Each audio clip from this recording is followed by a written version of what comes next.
오늘 본문의 말씀은 베드로전서 1장 13절의 말씀입니다. 그러므로 여러분은 마음의 허리를 동이고 정신을 차려 예수 그리스도께서 나타나실 때 여러분에게 주실 은혜를 끝까지 바라보십시오. 아멘. 사도 베드로가 이러한 말을 하는 것은 예수님이 장차 오실 때 신자에게 주어질 은혜가 무엇인지를 알고 있기 때문입니다. 그 은혜란 바로 완전한 구원입니다. 세상을 떠나서 하늘나라에 완전히 거하게 되는 구원의 은혜가 예수님이 오심으로 주어진다는 겁니다. 그 은혜를 바라보는 자로서 마음의 허리를 동이고 근신하며 살아가라고 합니다. 허리를 동이는 것은 허리에 띠를 띠는 것으로 길을 떠나는 자의 준비입니다. 출애굽기 12장 11절의 말씀을 보면 너희가 고기를 먹을 때는 허리에 띠를 띠고 너희의 발에 신발을 신고 손에 지팡이를 들고 서둘러서 먹도록 하라. 이것은 여호와의 유월절이다. 라는 구절을 보면 이스라엘이 애굽에서 나올 때 유월절 음식을 먹으면서 허리에 띠를 띠고 발에 신을 신고 손에 지팡이를 잡고 먹었던 것을 볼 수 있습니다. 하나님은 왜 이런 모습으로 음식을 먹으라고 하셨습니까? 하나님은 이스라엘에게 너희는 애굽 땅을 떠나야 할 존재라는 것을 말씀하시기 위함입니다. 예전에 애굽에서 살던 이스라엘과는 전혀 다른 존재라는 것입니다.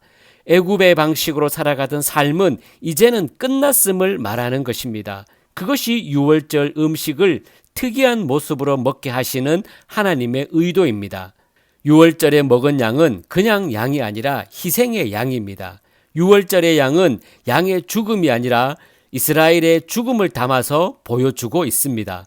그래서 이스라엘은 유월절의 양을 먹으면서 자신의 죽음까지 인식해야 했던 것입니다.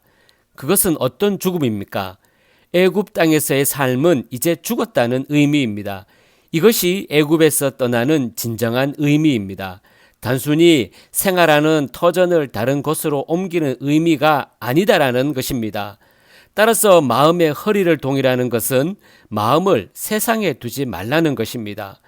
자신을 세상에서 떠난 자로 보고 자신을 살피면서 예수님이 오실 때 가져올 은혜를 완전히 바라보는 자로 살라는 것입니다.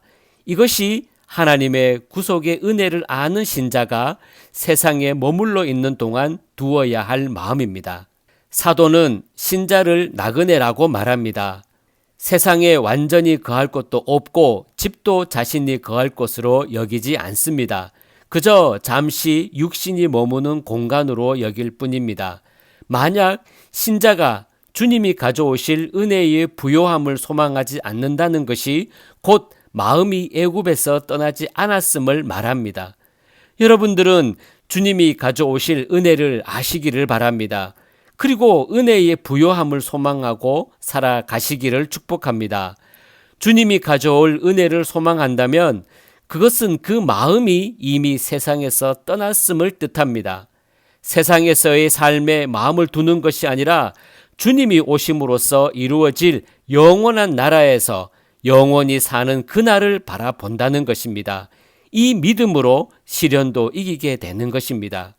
사도는 베드로전서 1장 1절 2절에서 신자를 흩어진 나그네로 말하면서 하나님 아버지의 미리 아심을 따라 성령의 거룩하게 하심으로 순종함과 예수 그리스도의 핏부름을 얻기 위하여 택하심을 입은 자라고 말합니다. 신자에 대한 사도의 말을 보면 신자는 참으로 특별한 존재임을 알 수 있습니다. 하나님의 놀라운 은혜를 입은 자가 곧 신자라는 말씀입니다. 이것이 세상에 속한 사람들에게는 아무것도 아닌 하찮은 것으로 여겨지지만 사도에게는 하나님께 찬송이 나올 수밖에 없는 참으로 귀한 은혜라는 사실입니다. 그래서 사도 베드로의 찬송 내용이 이렇습니다. 1장 3절 4절 말씀인데요. 우리 주 예수 그리스도의 아버지 하나님을 찬양합니다. 하나님께서는 그분의 풍성하신 긍휼을 따라 우리를 거듭나게 하시고 예수 그리스도를 죽은 사람들로부터 살리시어 산 소망을 얻게 하심으로 여러분을 위해 하늘에 쌓아둔 썩지 않고 더러워지지 않고 새하지 않는 유업을 얻게 하셨습니다. 라고 말합니다. 사도의 마음은 언제나 위의 것을 향해 있습니다. 이것이 마음의 허리를 동인 것입니다. 위의 것을 향한 마음이기 때문에 하나님이 하늘에 간직해 놓으신 썩지 않고 더럽지 않고 새하지 않는 기업을 소망하게 되는 것입니다. 이것이 주님이 가져오실 은혜를 바라보는 겁니다. 세상에서 편히 잘 사는 것을 은혜로 여기는 것은 그 마음을 애굽에 두고 있는 것입니다. 은혜는 우리에게 땅의 것이 주어지는 것이 아니라 하늘의 기업, 즉 주님이 가져오실 은혜를 소망하게 합니다. 이것이 믿음이며 이 믿음이 신자를 인내하게 합니다.